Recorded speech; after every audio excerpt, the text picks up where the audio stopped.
Parce que celui qui marche dans les ténèbres, la lumière, le spot de Dieu, se place sur cette personne, la lumière de Dieu. L'homme qui est en Christ découvre une nouvelle réalité, celle qui est d'être. Je disais, cette dimension est étrange. Pourquoi elle est étrange? Parce qu'elle me dépasse. Je ne la maîtrise pas. Je ne comprends pas tout. Mais la seule chose que je sais, c'est que je suis en Christ. Je suis dans la parole. Je suis dans la personne de Dieu. Et c'est seulement ça que je comprends. Et c'est ça qui a sa valeur, son importance. C'est ce qui fait que c'est intéressant. Mais pour moi, personnellement, c'est étrange d'être dedans. Et j'apprécie. Avez-vous jamais eu l'occasion où on vous a parlé d'une maison, entre guillemets, permettez-moi de prendre ça, une maison bizarre, et quand vous entrez dans cette maison bizarre, à 2h ou à 3h du matin, vous avez la chair de poule, parce qu'on vous a dit que cette maison est bizarre, n'est-ce pas? Ça vous est arrivé, mes frères et sœurs. Si cela ne vous est pas arrivé, eh bien, wow, c'est terrible.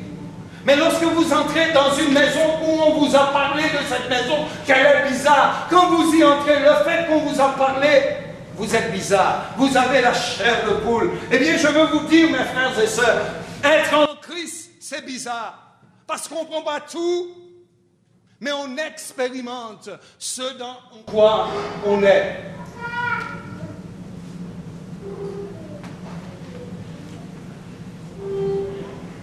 Celui qui est en Christ découvre une nouvelle réalité, celle d'être dans le Seigneur. Nous découvrons une nouvelle dimension, une nouvelle compréhension de la personne de Jésus. Et c'est ça qui est important. Je suis en Christ, mais cette dimension, elle me dépasse, elle est grande, elle est intéressante. Je découvre la parole, je découvre la lumière, je découvre la vie, je découvre la vérité. Tout cela me dépasse. Mais toutes ces choses, c'est qui? C'est Jésus. C'est Jésus. Le chrétien découvre une autre chose. Au-delà de l'aspect de la dimension dans laquelle il se trouve, au-delà de l'aspect de cette dimension qu'il expérimente, vous devez expérimenter Jésus. Et nous allons voir tout à l'heure, plutôt à la fin, et peut-être dans une autre prédication, comment on expérimente la dimension de Christ.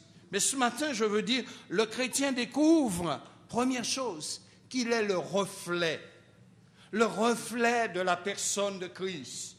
Le chrétien a une lumière qui est allumée. Et c'est ce que la Bible dit. Jésus est la lumière du monde, n'est-ce pas?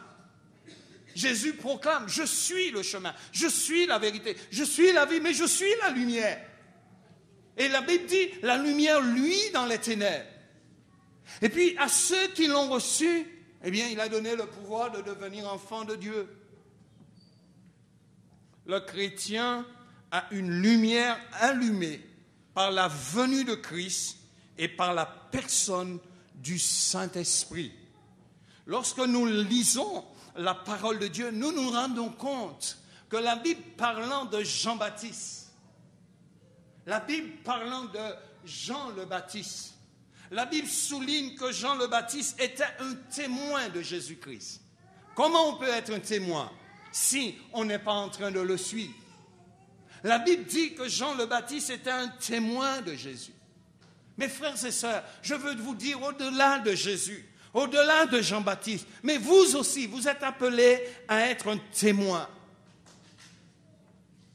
Un témoin. Prends donc garde, dit la parole de Dieu, que la lumière qui est en toi ne soit ténèbres. Toi, chrétien, prends garde que la lumière qui est en toi, elle n'est plus à l'extérieur. Pourquoi? Elle n'est plus dehors. Cette lumière n'est plus à l'extérieur. Cette lumière est en toi puisque tu es en Christ. Et Jésus a allumé cette lumière. Et toi aussi, tu brilles. Et quelque part d'autre, il est dit, personne n'allume une lampe pour le placer sous un lit ou sous un boisseau. Mais on le met à la surface de sorte que la lumière soit vue. Jésus a allumé une lumière dans nos vies et Jésus souhaite que la lumière qui est en nous puisse éclairer. C'est ça le but. Et c'est pourquoi ce texte dans Luc chapitre 11 verset 35 dit « Prends garde mon frère, prends garde ma sœur, que la lumière qui est en toi ne soit confondue avec les ténèbres. »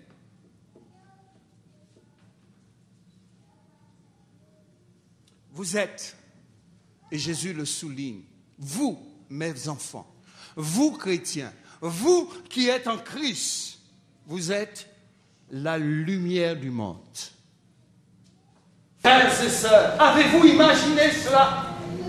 Imaginez-vous lorsque, avant 1989, Jean-François se trouvait à l'extérieur. Est-ce qu'il pouvait être un témoin? Est-ce qu'il pouvait être une lumière? Il ne faisait que ce que le monde faisait. Mais aujourd'hui, il est là, il est quelque part dedans. Il est à l'intérieur, il ne peut qu'être une lumière. Il ne peut pas le cacher. Souvenez-vous de Pierre. Pierre a essayé de cacher qu'il était un disciple de Jésus. Il a été s'asseoir pour se réchauffer auprès d'un boisseau. Et puis comme il parlait, il discutait, comme il était en train de parler, d'échanger, les gens l'ont accueilli. Vous me souvenez de ce récit? Il est en train de parler, mais ce que Pierre ne s'est pas rendu compte, c'est que son langage avait changé et que son langage allait le trahir. Mais comment notre langage change, mes frères et sœurs? Comment notre langage change? Comment notre comportement change? Comment notre vision des choses change? Nous n'avons plus les mêmes ambitions. Nous n'avons plus les mêmes souhaits, nous n'avons plus les mêmes désirs, nous n'avons plus les mêmes langages, nous ne parlons plus avec nos collègues de pornographie, nous n'affichons plus les affiches des femmes nues dans notre bureau. Et lorsqu'un collègue fait ça, il sait que je suis chrétien. Oh là là! Je ne m'habille plus comme le monde s'habille, avec ma mini-jupe qui est au-dessus de mon genou de 20 cm. Je n'ai pas besoin d'exposer ma nudité aux yeux de tout le monde, parce que cela appartient à mon mari. Oh là là, ici je n'en ai pas, Dieu en a réservé un pour moi. Et ce n'est pas ainsi que moi, Jean-François, ou moi, Marcel, Pierre, Paulette et consorts, que je vais gagner quelqu'un. Mon langage et ma personne a changé parce que je suis en Christ. Et quand je ne le réalise pas, quelqu'un se rend compte que j'ai changé. Et alors que cette personne était à côté du boisseau, en train de parler, les gens ont dit, mais toi, tu es de celui-ci. Il dit, mais comment je suis de son ici? Tu vois pas, je suis un homme comme vous. Non, non, non, non. Et la personne a précisé la manière dont tu parles. Mes frères et sœurs, laissez-moi vous dire, le monde n'a rien à voir avec nous. Notre langage, notre discours n'est pas le leur. Nos ambitions ne sont pas pareilles. On ne va pas écraser le collègue pour prendre sa place. On ne va pas le descendre. On ne va pas aller dire au patron, patron, tu vois lui là, il n'est pas bon, je suis le meilleur. N'est-ce pas, Xavier? Dis-le plus fort. Amen. Vous savez, c'est une réalité dans cette société. Pour être bien vu par le boss, on veut écraser les autres. Mais ce n'est pas en écrasant les autres qu'on sera bien vu. C'est en faisant bien ton travail, en étant à l'heure au travail, en étant respectueux du travail du patron, en ne dérompant pas les stylos. Ou en n'allant pas faire tes courses chez ton patron en disant « Ah ah, il ne me paye pas assez, il me vole, je fais de même. » J'ai changé parce que je suis une lumière, parce que je suis en Christ.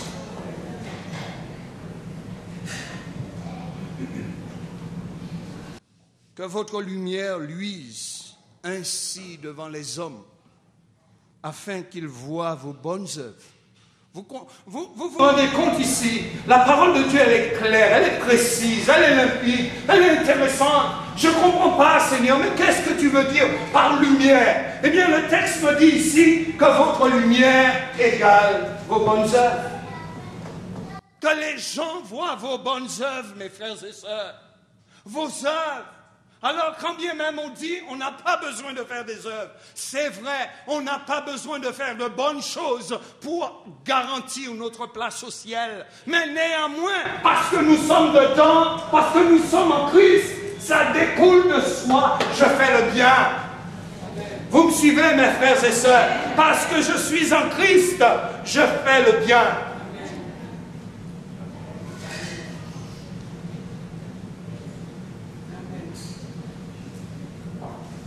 Afin qu'ils voient vos bonnes œuvres. Et lorsque les hommes voient vos œuvres, ainsi, ils glorifient Dieu le Père. Ce texte me dit, Jean-François, Mamie Madeleine, ne sois pas égoïste pour toi-même. Ne pense pas que quand tu marches dans le monde, c'est toi-même que tu mets en avant. Quand tu mets ton make-up sous les yeux, quand tu mets ton make-up sur les oreilles, quand tu mets sur la bouche, tu ne marches pas pour toi-même, mon frère. Tu marches pour Dieu. Et comme tu marches pour Dieu, tu n'es plus toi-même qui te met en avant. Et ainsi, quand les gens voient une bonne œuvre, c'est un chrétien. Et quand la personne dit c'est un chrétien, il glorifie Dieu. Vous me suivez, mes frères et sœurs? Quand la personne dit c'est un chrétien, il glorifie Dieu. Et Dieu veut qu'au travers de nos vies, les gens puissent le glorifier. Est-ce que toi tu le veux, toi aussi? Quand tu t'habilles, quand tu marches, quand tu parles, est-ce que tu es cool?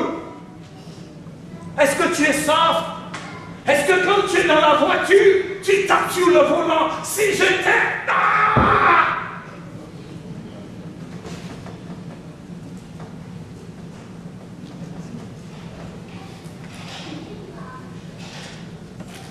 Lorsqu'un homme est en Christ, cet homme expérimente la vraie, permettez-moi de souligner ce petit mot, l'homme en Christ expérimente la vraie vérité. Il y a une seule vérité qui elle-même est vraie. Lorsqu'un homme cherche la vérité, lorsqu'un homme cherche la vraie vérité, qu'est-ce qu'il trouve? Que trouve cet homme? Il trouve la lumière, mais que trouve-t-il? Que trouve-t-il? Il trouve la vie, que trouve-t-il?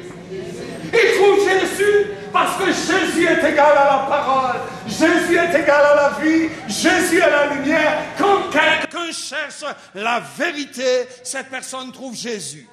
Mes frères et sœurs, que cherchez-vous? Que cherchez-vous, mes frères et sœurs? Moi, je cherche Jésus.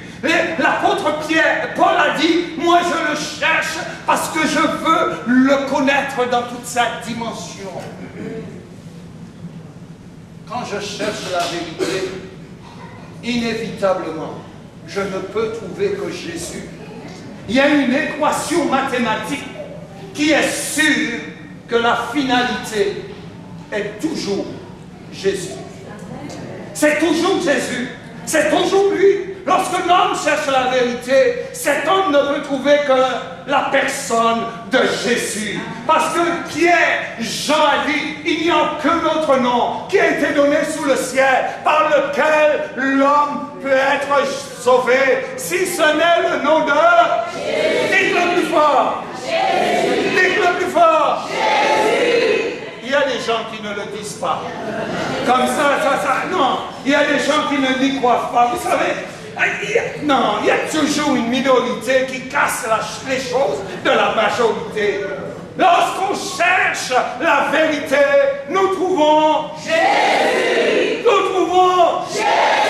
Alléluia. Nous trouvons Jésus. Wow. C'est fort. Mes amis, je vous dis, à chaque fois que je lis ce passage, j'ai décidé de ne plus prêcher une seule personne que je veux prêcher. Je veux prêcher Jésus. Amen. Une seule personne. Avant, je faisais des histoires. Maintenant, je veux prêcher Jésus. Amen. Parce que quand je prêche Jésus, il y a tout.